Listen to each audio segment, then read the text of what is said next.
Hi, welcome to Friday Sews. I'm Alison, this is Sew Like Dotty, and this is just a little catch up with where I'm at over the weekend. Actually, I'm recording it over a couple of days.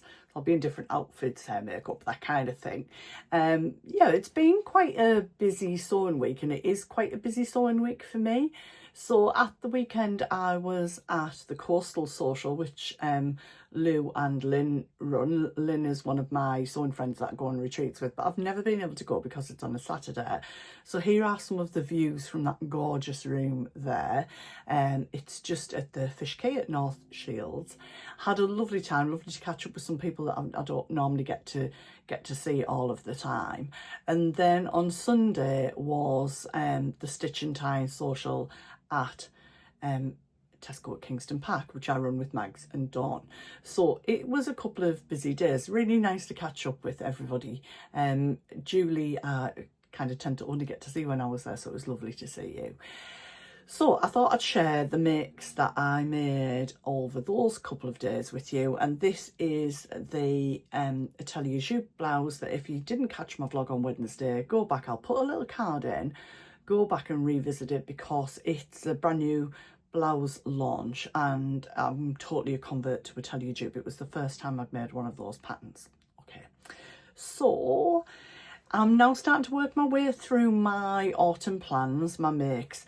I'm quite liking that I've took the monthly thing out of it, that I can randomly pick and choose what I want to do from like that whole remit of things, feeling less pressured. And one of you lovely ladies, I can't remember who said it, but somebody said about the pink patterned Nerida Hansen fabric that I shared, should I make trousers, and I asked for some advice. I'll try and remember and put a picture in of the fabric, and you said maybe an aspen dress in it. And actually it made me kind of think, I didn't put any dresses at all in my plans. I've got a couple of aspen dresses that I do wear on rotation, but I've not made a long sleeve one because when the pattern launched, which I think was maybe February time this year, I didn't want to make long sleeve because we were heading into our spring summer. So I think a long sleeve aspen is a really good idea. However, I'm going to do it in a different fabric. So just sort of here on my shelf, I've got a very fine red and white stripe denim that I got from the Quilt Festival from Dots and Stripes. If Dots and Stripes don't have it in anymore, First Fabrics have it in as well. I'll go pick it up. So actually this was the fabric that I was referring to. I'm still undecided. I think this might still end up being a pair of bobs, and this is the denim. So the reason I left it out of my jeans plans was it doesn't quite sort of fit in with the other colourways. So actually when I thought about a dress, and I don't know when I'm going to do this, I'm just adding it into my plans, I think this would work well. I've got 3 meters of it, so hopefully I would have enough. With it being a thicker weight fabric, I might not make the skirt the full volume. I normally do it the full width, but I might not. But yeah, it'll be worth me putting the pattern pieces on at some point. I did do a little magic mock-up on Stash Hub to see what that would look like, so I'll pop that in as well.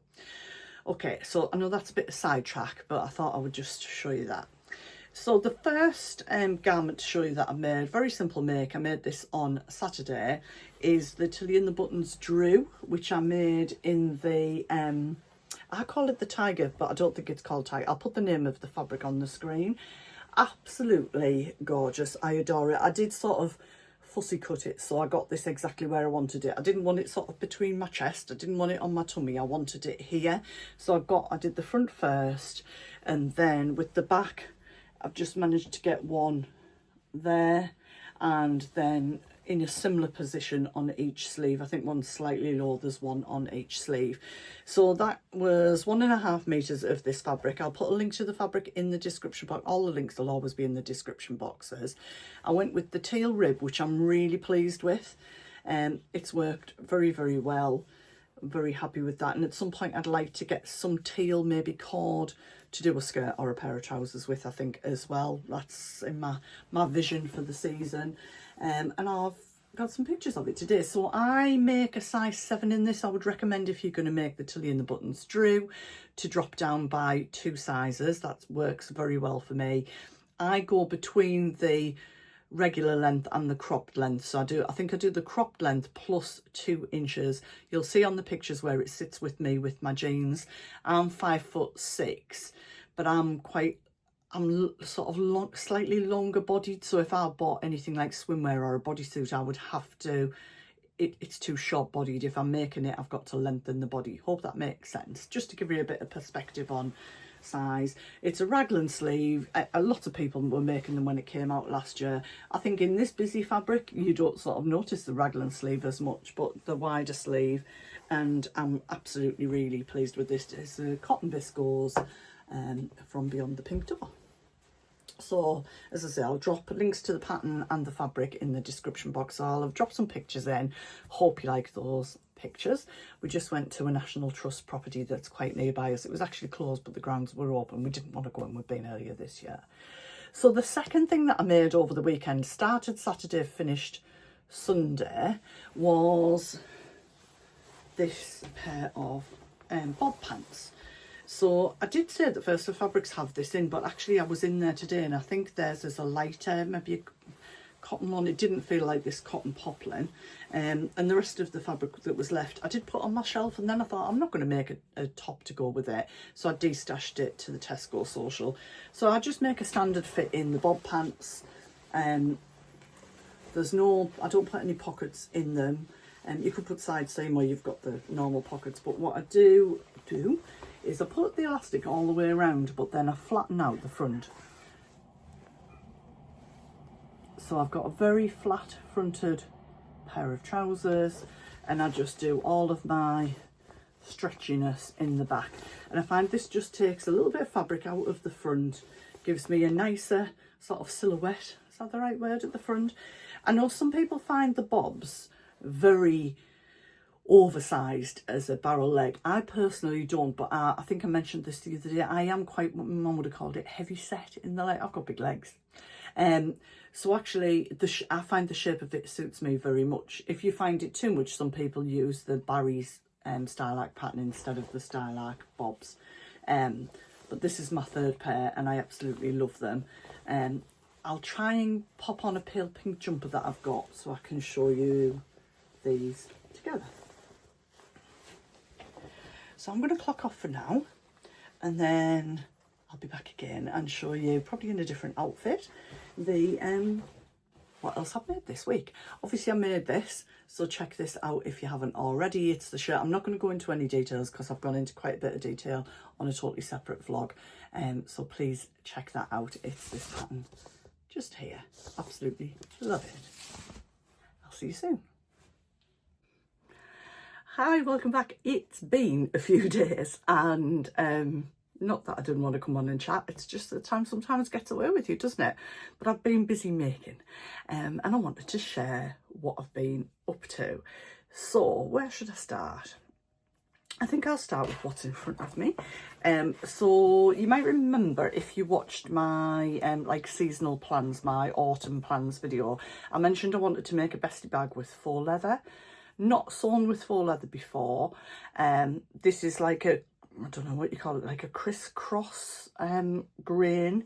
I did order a bit more to do the strap with, but I'll tell you the tale. So this is the bag. It is made. I do really like the fabric. I did have to join the bottom together, which is fine. So I joined it together, folded it over, top stitched it, and then did sort of a decorative stitch along to really give that lots of support. I don't do the top stitching around here on the bestie bags anyway, and obviously with this being faux leather, it didn't need interface. Well, you can't interface faux leather anyway. I chose a black zip with this rose gold. It could be copper or it could be rose gold, but it works as rose gold continuous zip. And this, I do have some rose gold zippers, but this is one of the ones from the last bag maker's box. It's like the quality nice and chunky, and the connectors and things are there. Now, you'll notice I only had gold rivets. Now, I'm quite an impatient person. I've ordered some, they're on the way, they'll only take 2 days, but I wanted to get them in. But what I might do is use a wire cutter just to snap these out and replace them when the rose gold ones come. In person, it doesn't look massively different, but on camera I can see that it really does. Now, I was going to do the strap in this so you can see I've done like the little joiner bits in it, but although it's quite rigid when it's in the bag, I was a little bit worried about it stretching out on the strap, and I had ordered a roll of this actual leather, which is kind of like the thickness you would sort of use for a belt. It was a bit of an experiment for me, and I thought, actually, I think I'm just going to make it as a bag strap that I can put onto other things. So I did cut some off. In hindsight, I wished I'd probably done these bit in it, because I think it would have supported it maybe a bit more, but I'm just going to be careful that I don't overstretch them. If I do, I just go into the line and unpick it and replace it, so it's not a problem. It's all a bit of a learning curve.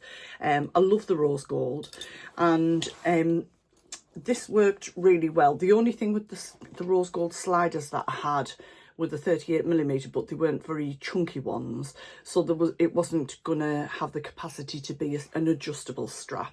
But I don't tend to adjust my bestie bags. I have them at the same length and I leave them there, so I just went off that. So it is the perfect length for me, and then I just literally fastened it with the rivets. Now I'm practicing, so this one's a bit on the wonk, but obviously once you put a hole in leather you can't change it.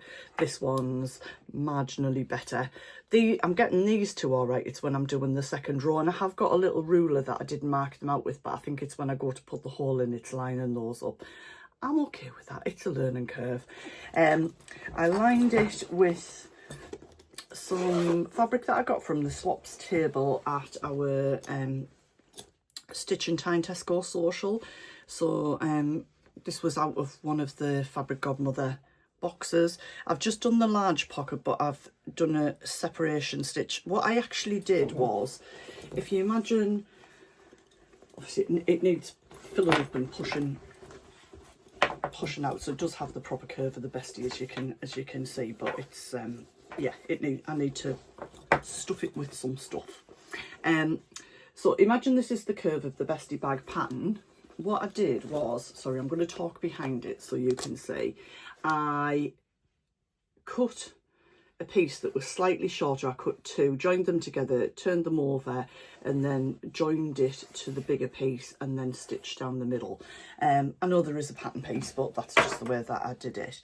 And yeah, I felt that it went really well. I'm really pleased with it, actually. Just need to swap the rivets over when they come, and yeah, happy days.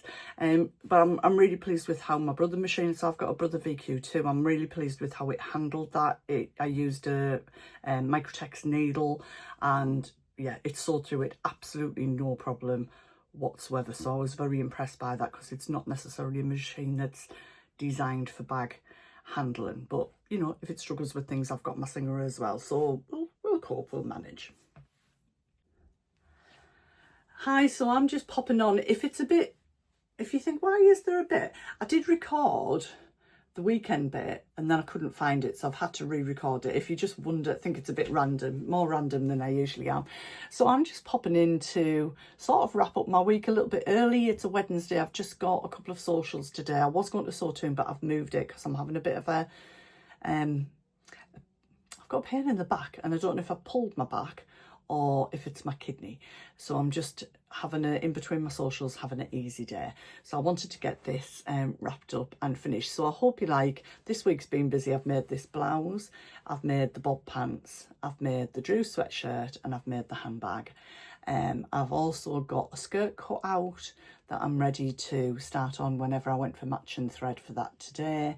And yeah, I've got some of the fabrics that have arrived, but I'm going to wait and I'm going to show you those next week. So I hope it's been really nice having a little catch up. Everything I've made this week I really love. I'm really happy with the sizing, how it looks, how it fits together with other things in my wardrobe. All of them work with the other garments, and I think that's absolutely ideal. So I hope you're getting lots of lovely autumn sewing done. Obviously, depending on what hemisphere you're in, will depend on what sort of weather you're dressing and sewing for. But I hope, yeah, all is good with you and you're getting lots done. And I'll catch up with you on Monday for my Sew Upcycle vlog for this year. Catch you then.